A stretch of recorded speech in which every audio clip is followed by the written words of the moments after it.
Good day, one and all. Good afternoon for those who are hearing the sound of my voice. Welcome to Criminology, Criminal Psychology, Profiling, and Social Sciences Society of Jamaica and the Caribbean.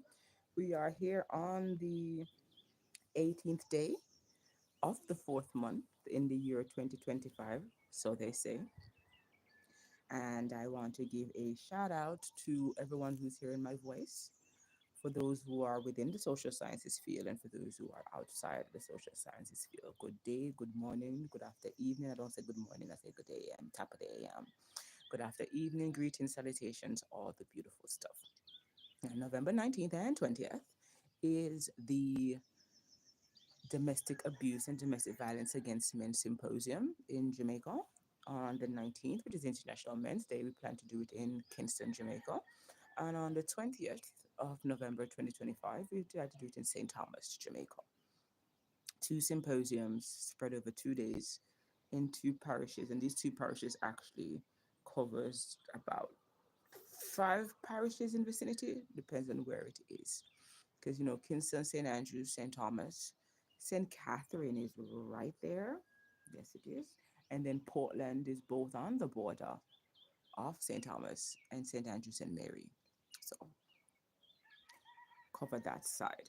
Now, today's topic that we are discussing, we'll be discussing domestic violence and behavior problems in children and teenagers in school. And then we will do another one, which is domestic violence against men, the symptoms, statistics, and impact on family and children. They're both as a little bit of overview of domestic violence and domestic abuse and how it can affect men and children. Okay, so here's the first one, the domestic violence and behavioral problem in children and teenagers in school. Domestic violence is a pervasive issue that affects millions of families worldwide. It impacts extends far beyond the immediate victims, profoundly influencing children and teenagers who are exposed to such environments. The repercussions of domestic violence and abuse manifest in various aspects of young individuals' lives, including their behaviors and performances in school. This paper explores the relationship between domestic violence, abuse, and behavioral problems in children and the relationship or lack thereof that it may cause, as well as behavior problems in children and teenagers in educational settings, highlighting the need for comprehensive intervention for support of the affected youths.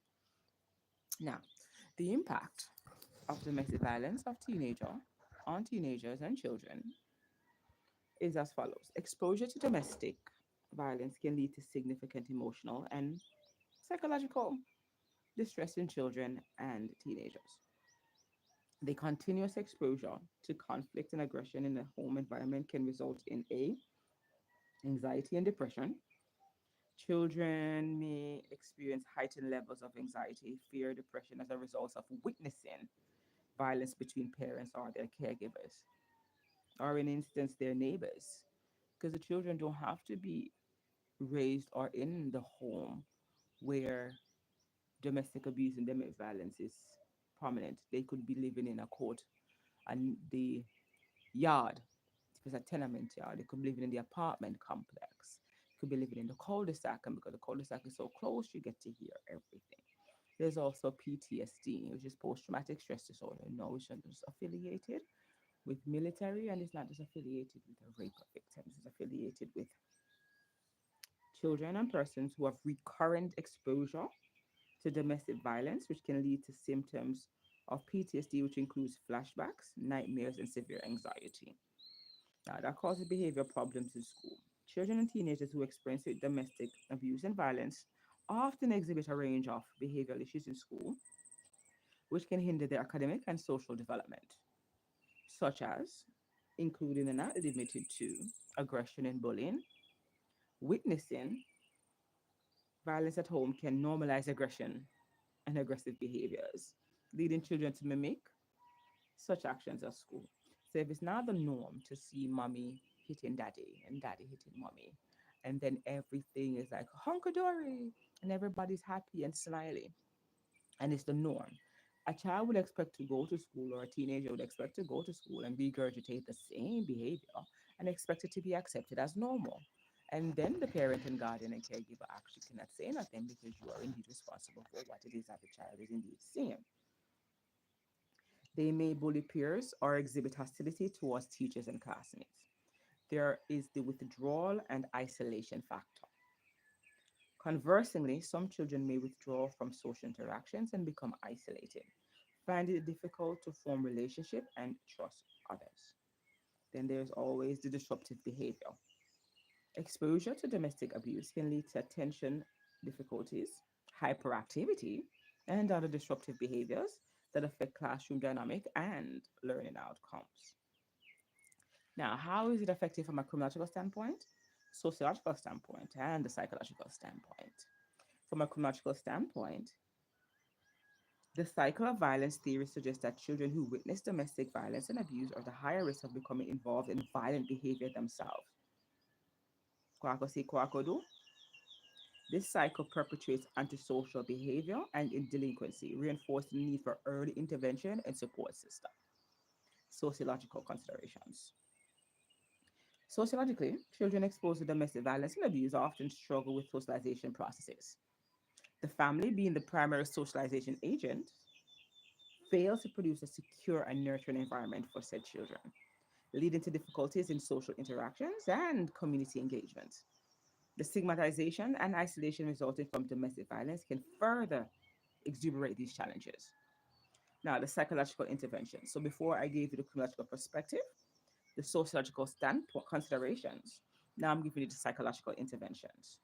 Effective interventions to addressing the behavior problems in children and teenagers exposed to domestic violence must include counseling and therapy, providing individual and group counseling to help children process their experience and develop healthy coping mechanism, which could be increased cognitive behavioral therapy of sorts. School-based program support, implementing programs within schools that offer safe spaces, counseling services, and educational support for affected students. And then there's the parental support and education. Educating parents on the impact of domestic violence on children and offering resources to help them create a safer home environment, which includes parenting class, like for example, Cast Society have parenting workshop and seminars that assist with creating emotional resilience children and helping with transitions, difficult transitioning, navigating difficult transitioning.